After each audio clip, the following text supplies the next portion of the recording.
La parole est à notre collègue Antoine Lefèvre pour le groupe Les Républicains.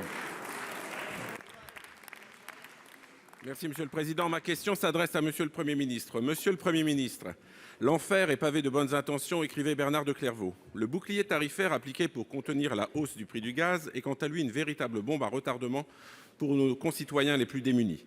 Mis en place dans la loi de finances 2022 pour geler l'augmentation des tarifs gaziers jusqu'au 1er juillet, ce dispositif offre une couverture louable face à l'augmentation de la demande mondiale et la restriction de l'offre.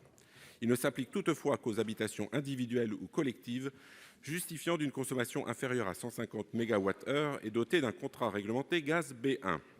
Des critères auxquels ne répondent malheureusement pas les bailleurs sociaux chargés d'acheter le gaz en amont avant de les redistribuer à leurs locataires. Les organismes HLM vont ainsi subir de plein fouet la hausse des tarifs et n'auront d'autre choix que de répercuter celle-ci sur les factures de leurs locataires.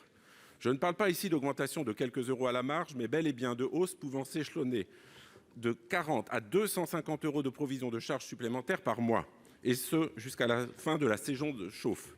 Une ironie des plus mordantes lorsque l'on fait état des engagements pris par votre gouvernement pour protéger le pouvoir d'achat des Français. Ma question, Monsieur le Premier ministre, est donc la suivante. Dans quel délai comptez-vous revenir sur ce dispositif qui, s'il n'est pas rectifié de façon rétroactive, risque de mettre une fois de plus à l'amende nos concitoyens les plus fragiles? Je vous remercie.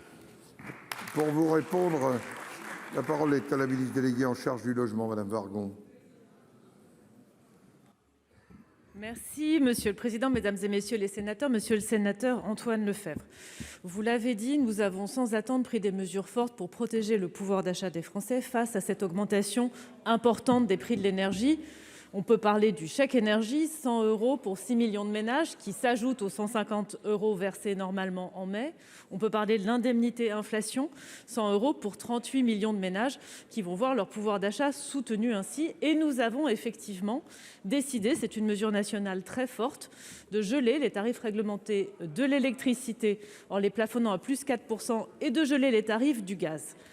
La question que vous posez concerne les ménages qui n'achètent pas directement leur gaz à un fournisseur à tarif réglementé, mais qui sont dans des contrats collectifs, en particulier ceux qui sont souscrits par les organismes de logements sociaux. Ces organismes de logements sociaux nous ont effectivement fait part, il y a quelques jours à peine, de difficultés, sachant qu'ils ne sont pas tous dans cette situation. Certains sont chauffés à l'électricité ou au réseau de chaleur. Certains sont avec des contrats individuels pour les locataires qui sont donc bien protégés. Certains achètent eux-mêmes en contrat collectif le gaz. Et ces contrats collectifs sont, dans un certain nombre de cas, eux-mêmes protégés parce qu'indexés sur les tarifs réglementés, et dans d'autres cas, non. Surtout, les sujets qui nous sont remontés, c'est les situations de défaillance de fournisseurs de logement social, fournisseurs de gaz qui, n'étant plus en capacité de fournir, demandent aux organismes de logement social de trouver un autre fournisseur. Et dans ce cas-là, on est au prix du marché.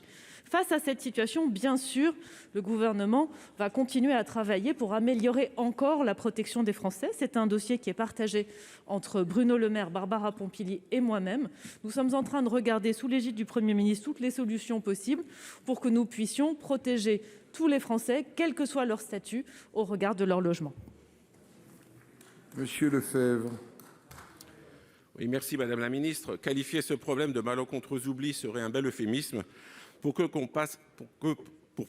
l'on passe en revue les 5 dernières années de négligence à l'égard du logement social. Entre les coupes budgétaires opérées 3 années de suite, le doublement de la TVA sur la construction de logements sociaux, la très controversée réduction des APL, le ralentissement sans précédent du rythme de construction et dernièrement la désindexation du plafond de ressources pour bénéficier d'une réduction du loyer de solidarité.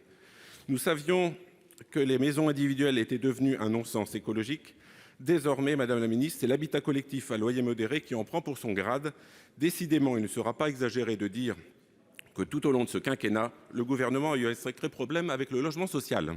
Merci. La parole